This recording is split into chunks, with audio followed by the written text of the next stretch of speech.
So, good day everyone. I'm Paul Joshua Portillo and I'm here to discuss about the interview that we have conducted in DKP Company or Daekyung Philippines Company and their safety officer.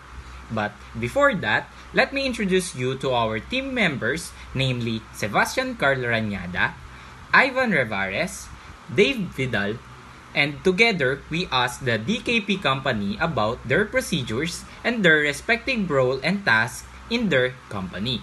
Let's talk about the background of the company. So, Daekyung Philippines, known as DKP Company Incorporation, it is a manufacturing company operating within the PEZA Cavite Economic Zone in Rosario, Cavite. So, the company is involved in communications equipment, manufacturing, semiconductor and other electronic component, and computer electronic product manufacturing.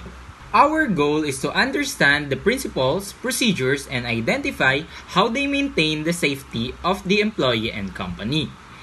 Together, our objective is to gain knowledge and correlate the basic occupational health and safety standards inside the company about the procedures, maintenance, and how to identify the risk and provide solution.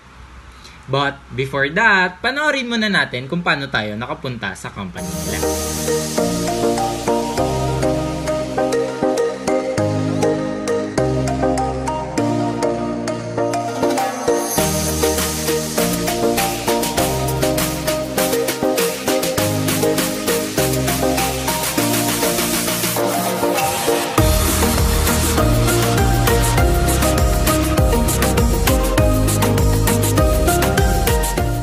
We are here to discuss about the demographics, housekeeping, material handling, material storage, fire and electrical safety, occupational health, and observe and solution.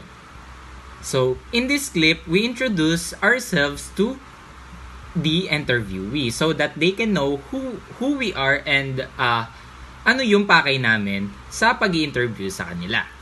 Good afternoon po. Kami po ay nanggaling po sa Cavite State University po, Sikat Campus. At ang purpose po namin dito po ay mag-conduct po ng interview about sa occupational health and safety para po sa final project po namin sa subject na DCE 25 po, bilang electrical engineering po. Itatanong po kami about sa demographics po, housekeeping, material handling, material storage, fire safety and electrical safety, and occupational health po, tsaka observe and solution. So now, let's talk about the demographics. The demographics refers to the statistical characteristics of a population that are used to categorize and describe individuals. Their name is Maria Fe Banicos, Safety Officer 3, and Elmer De Aro, Safety Officer 3, and they are under the Department of QM or Quality Management. Okay. Good afternoon. I'm Maria Fe Banico, Safety Officer 3 dito sa DKP Manufacturing Corporation. Good afternoon. So I'm Elmer De Aro, Safety Officer 3 sa DKP. So here we have the list of questionnaires that we prepared for them. But for now, let's proceed with the interview. Ano po ang name po? Yes, I'm Maria Fe Banico, Position po? Safety Officer 3. Then department po? Under kami ng QM, Quality Management. About housekeeping po. How is housekeeping maintained in your work area? Actually, all the department na meron kami have responsibility dun sa housekeeping. Hindi lang yung tawag dito. Hindi lang yung sa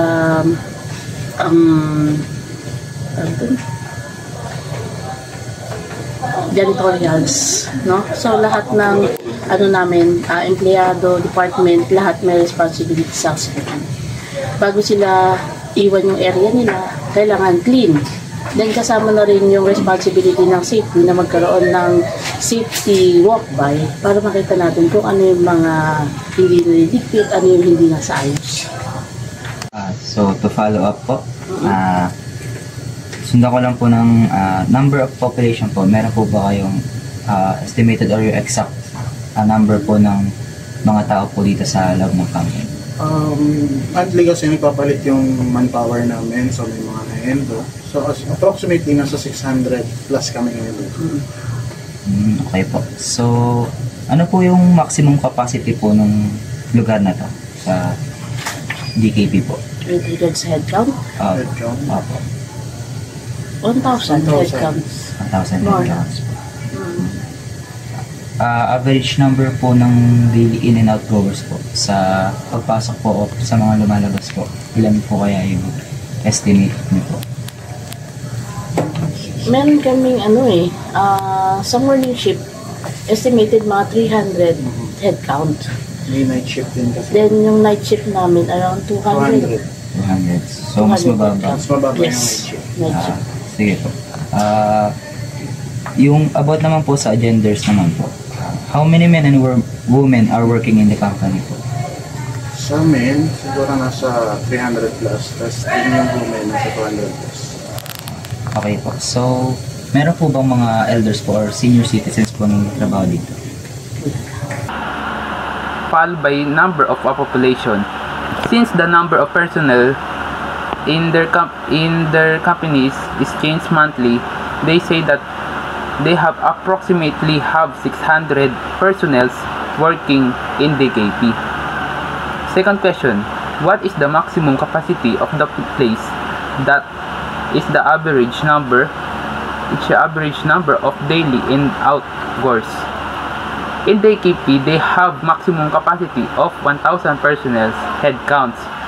The average personnel in day shift are about 300 personnel, whilst 200 on night shift. Second question, how many men and women are working in the company? The population number with regards to gender, they say that they have more men personnel than women. It's about 300 men personnel, while the women are about 200 in head counts. Fourth question is, how many elders or senior citizens are working? They say that there are no senior or elder persons working in the DKP. Housekeeping. Housekeeping in the workplace refers to maintaining a clean, organized, and safe working environment. This includes tasks such as cleaning, decluttering, and disposing of waste properly. To prevent accidents, improve productivity, and promote a healthy work environment. We asked the safety officers 3 questions regarding this topic. First is how they maintain housekeeping and did they know and follow the 5S. How do they prevent slips, trips, and falls? And how often they do or conduct inspections regarding housekeeping. Next naman po is about po naman sa housekeeping. Paano po mini-maintain po yung housekeeping dito po sa working area niyo po? Yun nga, ulitin namin, meron naman kami kasing mga department na lahat may responsibility sa housekeeping. Bawat tao, bawat area, meron silang nakadelegate kung sino yung maglilinis. Tsaka ano sa amin yan na kailangan, pinapa-implement natin yung 5S. Saka may 5S audit din kasi kung may mga findings man, correct. Yun po yung next question po namin. Kung alam po yung 5S principle at kung sinusunod ng mga rule. May 5S committee kami dito. Paano po nyo ini-implement po yung 5S? Ayan, by audit, workplace per area, per department. Ano naman po yung mga procedure po na ginagawa niya para po ma-prevent niyo po yung mga slips, trips, and falls po na hassle? The same po. Procedure, like for example, yung mga incident investigation natin, then kasama na rin yung 5S procedure. So, pasok lahat yun para maiwasan natin yung mga accident. How often naman po yung mga inspection po na nakakonduct? Actually, everyday naman, nag-walk by kami. So, meron din naman kasing other department na involved din sa 5S, hindi lang si safety. As per their answers, all departments have their own responsibilities in housekeeping, where each personnel take part of and implement the 5S. By following the 5S and safety procedures, they prevent the slip, trip, and fall hazards. They also conduct inspections daily with the help of the reports of the department. So, the next is material handling. So, in material handling, it is about the systems and equipment used to efficiently and safely move items, from raw materials to finished goods. In material handling, we've prepared 3 questions for them. Number 1 is, what is the most common thing lifting guideline that the workers follow? And number 2, what are the manually powered handling equipment that the workers use? And number 3, what are the mechanically powered handling equipment that they use? What is the most common lifting guideline that the workers follow? Lifting guidelines. Actually, dapat ang sinusunod natin 10% ng body weight yung empleyado ang kaya niyang buhatin. More than that, kailangan gumagamit na sila ng mga lifting equipment. Like for example, push cart, jack pallet. Then kung mabigat na mabigat talaga, kailangan na natin gumamit ng forklift. What are the manually powered handling equipment that the workers use? Manually powered. Yung forklift. Meron pa po ba kayong, meron pa po ba kayo papabukod po sa forklift po? Yung mga jacklift na lang kasi ginagamit namin, tsaka push cart. Push cart. Wala nang mas pa na doon, like for example elevator, wala. So, to conclude their answer, they say that the most common lifting guidelines that the workers follows is that they only carry no more than 10% of their body weight. So, para daw mapreventa nila yung mga ergonomics or yung bagay na makakapagpahamak sa kanila. It also depends on the weights of they have to carry. The workers uses tools or lifting equipment such as push cart and jack pallet, and if the item is really heavy, ay gumagamit sila ng forklift. So, sinabi din nila na they have push cart and jack pallet para nga makatulong sa kanila para ma-move yung mga bibigat na bagay kung hindi talaga kayang i-handle by their bare hands. Good day. So we're gonna talk about material storage. Material storage is where and how they store the materials inside that place or the equipments, and we ask them some questions so they have a guideline where to answer. Una, do they have enough proper ventilation sa material storage nila, at yung material storage ba nila ay properly isolated, may proper illumination ba, at least meron din ba silang dalawang emergency fire exits. Sunod na po tayo sa next segment po na material storage po. Material storage, yeah. Yes po. So, kung yung materials po ba, meron po ba silang proper ventilation po? At kung yung mga ibang materials po na hazardous po, isolated din po, saka po may proper lighting, at least kung yung lugar po na to ay meron po ba at least na fire exits po? And yes. Actually, ang mga materials namin meron mga warehouse. Then yung sinasabi nyo mga hazardous, meron kami mga chemical area na kung saan nasa labas siya and well ventilated para maiwasan natin yung mga cause na pwedeng maging cause ng sunog. About naman dun sa mga illumination, yan, may ikakanda kami ng WEM, Work Environmental Measurement. Para malaman natin kung yung required illumination sa isang area ay pasado. Annually namin ginagawa. Annually naman po. So, maraming salamat po. Sabi nila na meron silang ini-store sa kanilang warehouse kung saan ito ay organized. So, they use 5S as tackled on their housekeeping. So, they have proper knowledge about the organization. And as for the hazardous chemicals, they have separated chemical area so that it is well ventilated and will prevent potential fire outbreaks. As for the illumination, or proper lighting on the material storage, they are conducting WEM, also known as Work Environment Measurement. They said that it is necessary para makita nila kung yung light requirement ba ay na-meet nila. At kinokonduct nila to once a year. At sa fire safety naman, and electrical safety, dito tinatakil natin about sa fire hazards, fire plans, and what are the training or practices that they receive. So, simulan muna tayo sa fire safety.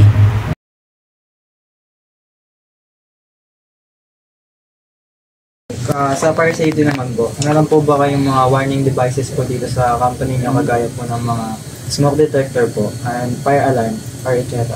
Yes, kasi requirement sa batas yan na kailangan meron tayong mga signages, emergency equipment like fire extinguisher, smoke detector, sprinkler. Then meron din kaming on-plan na mga smoke control na kung saan yun nga para mas madaling mawala yung smoke sa loob kasi most common na maraming namamatay through inhalation ng fumes. Since nabanggit niyo na po yung sa fire safety equipment po, skip na po natin siya. Yung sa mga protocols na naman po, ano po ba yung mga protocol po na pinapalo po ng mga workers po in case po na magkaroon po ng outbreak? Actually, may mga emergency procedure kami. Emergency response procedure. Then, kung saan meron din kami 8 hours mandatory training na tinuturo sa mga empleyado. Kung saan doon namin tinuturo anong gagawin natin in case nagkaroon tayo ng emergency. May mga ART members din tayo na nag-support. First aider, fire brigade team, tsaka search and rescue in case may emergency. Actually, yun po yung next question na nasagot niyo na po.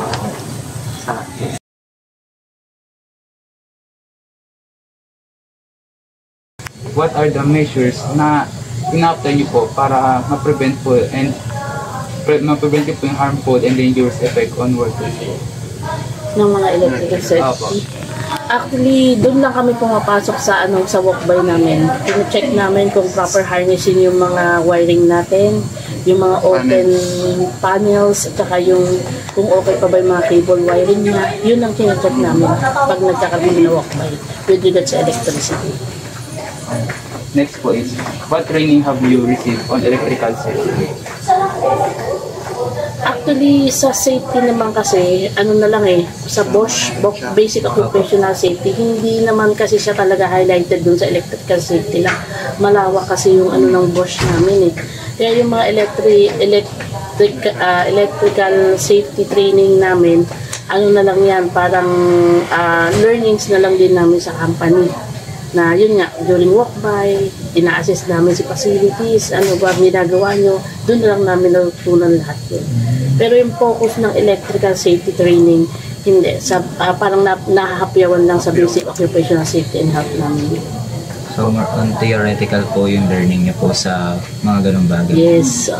Parang experience na sumasama na kami sa facilities, doon na namin na mas naiintindihan. Next po.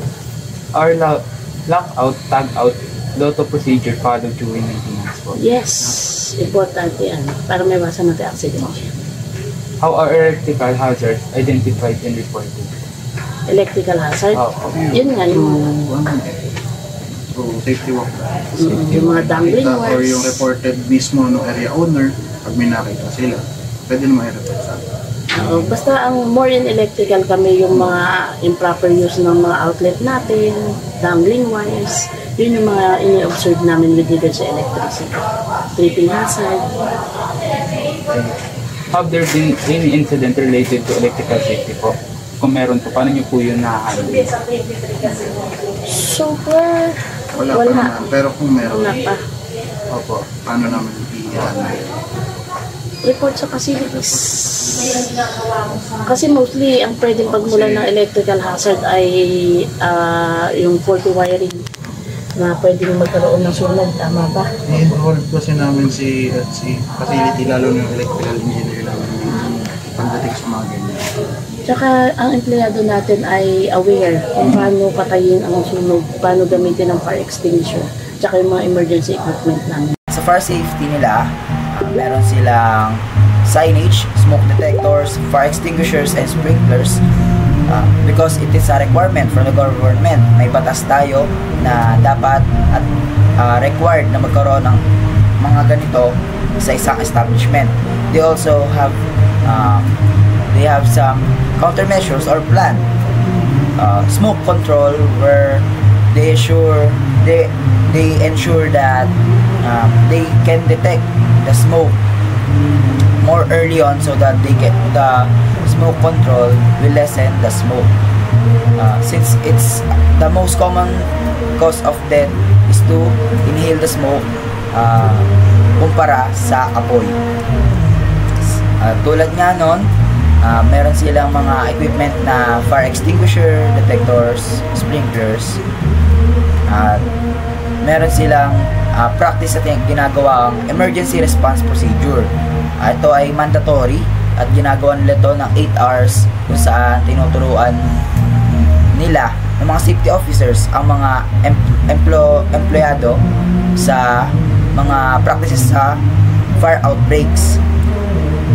They also have ARD members for support like yung first aider, fire brigade team, and search and rescue teams para kung sakaling magkaroon ng emergency.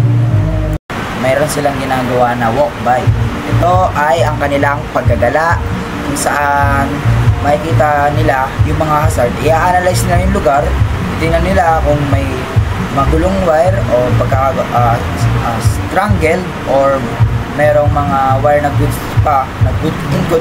in good conditions, or meron bang mga open panel na nasa need na ng repair or replacement. Saka about sa kanilang education or training ay meron silang course na inaaral, pero hindi sila masyadong focus sa practical, more on theoretical, since the practical electrical safety practice na meron sila ay ang kanilang experience. Saka dito pinaliwanag nila kung saan o kung paano pina-follow ang LOTO procedures, kung ano ang kahalagahan nito, at ito sa pag-identify din nila sa mga electrical hazards ay tulad nga ng kanilang paggagala, yung walk-by nila, safety walk. So mare-report nila yon sa kapwa nila safety officer. So yun lang po. What is occupational health? Occupational health focuses on protecting workers' physical and mental well-being by preventing work-related illness and injuries. It involves identifying hazards, assessing risk, and implementing measures to create a safe and healthy work environment. We asked 3 questions in regard with the occupational health, such as what common health problems they encounter, how did they manage this problem, and that if there is any cash assistance the company offers to the workers with such health problems. About naman po tayo sa occupational health po. Ano po yung mga common po na health problems na na-encounter po ng mga workers based po sa nature po ng job po nila? Health problems? Actually, ergonomics. Yun yung nakikita ko, yung back pain. Kasi nga yung, minsan prolonged sitting. Repetition of movements. Tsaka yung pagbubuhat. Paano yun naman po na ma-manage po yung mga problems po na ito? Training. Then, rotation of works. Yun naman din ang nagiging corrective action natin dyan, and yung mga proper use ng mga PPEs. So, nag-shift po, yung mga shift po para po ma-avoid po yung yes. Tsaka bio break. Papahinga para yung mga nagsi-CR, bio break. May assistance program naman po ba na binibigay po yung management na team sa mga workers po? What do you mean, assistance? Kapag nag-occur po yung mga accident po. Yes. Free na dinadala namin sila sa hospital. Then, Sagot ni company kung may mga gastusin. Based from their answers, ergonomic is the most common problem they encounter, such as back pain, caused by prolonged sitting, repetition of movements, and sometimes lifting. They manage such problems by conducting a safety walk-by, having a rotation of shifts, wearing proper PPEs, and having break times. And in case of an accident, the company will cover all hospital bills. In Observe in Solution, include here the problems that are often encountered and how to solve them. First question, what are the common problems that you encounter on daily work basis? Second question, what do you think are the possible solutions to solve this problem? Ano naman po yung sa Observe and Solution naman po? Ano po yung mga daily problems po na na-encounter niyo sa daily basis po na pag-work niyo po dito sa workplace? Daily problem. Actually, sa akin ang nagiging problem ko minsan yung kulang sa discipline ng empleyado, yung proper use of PPEs. Then hindi sila aware na kailangan pala hindi natin binablock yung mga emergency equipment, yung mga relay out na hindi binibigay sa amin or hindi pinapa-assess muna sa amin. Saka namin makikita na ito kailangan pala natin lagyan ng corrective action. Ano naman po yung sa tingin niyo po na solusyon para po ma-solve po yung problems at paiwasan po ito? Coordination. Kailangan namin makipag-coordinate dun sa area owner. Then, meron din kami SIM 2 Ops meeting. Doon namin pinapakita lahat yung mga safety observation for corrective action. So, maraming salamat po. At dun po nagtatapos po lahat ng mga katanungan sa interview namin. Okay, thank you. Thank you po. Salamat po. The common problem that they see in the workplace is sometimes lack of discipline of the employees, the use of proper protective equipment not being followed, and sometimes they block some of the necessary equipment, the layout plans that don't reach or inform the safety officers.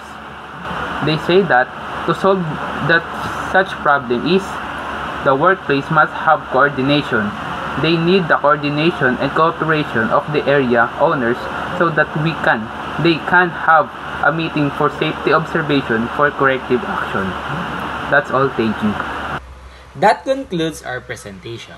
Sana may naibahagi kaming maganda sa inyo at nakatulong ito para malaman at maintindihan ng mga bagay o ginagawa ng safety officer sa isang company.